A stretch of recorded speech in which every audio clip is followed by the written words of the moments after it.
شہزاد علی کی رپورٹ کے مطابق خبر شامل کی جا رہی ہے۔ نیوز 4 کے اسٹوڈیو روم میں نیوز 4 کی ماہانہ میٹنگ کا انعقاد کیا گیا، جس میں نیوز 4 کے سی ای او چودھری جاز مہر، نیوز 4 کے بیورو چیف شیخ یعقوب صاحب، نیوز 4 کے چیف ایڈیٹر حافظ اشفاق اور نیوز ڈپارٹمنٹ کے ہیڈ سہیل مہر اور تمام عہدیداران، ذمہ داران اور نیوز رپورٹرز نے شرکت کی۔ میٹنگ کا آغاز تلاوت قرآن پاک سے کیا گیا اور صاحبزادہ پیر عثمان فاروقی نے نعت پڑھی اور میٹنگ کا ایجنڈا ربیع الاول کے حوالے سے پروگرام کا انعقاد تھا اور تمام تر مشاورت کے بعد یہ طے پایا کہ 12 ربیع الاول کو صبح 10 بجے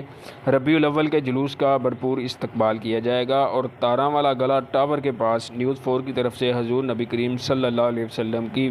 ولادت باسعادت کی خوشی میں ربیع الاول کا کیک کاٹا جائے گا اور تبرک تقسیم کیا جائے گا، اور یہ بھی طے پایا کہ نیوز 4 کی ماہانہ میٹنگ اسلامی مہینے کے ہر دوسرے جمعے کو ہوا کرے گی، جس میں لوگوں کے لیے کھانے کا انتظام بھی کیا جائے گا۔ کیمرہ مین علی بٹ کے ساتھ شہزاد علی، نیوز 4 گوجرانوالہ۔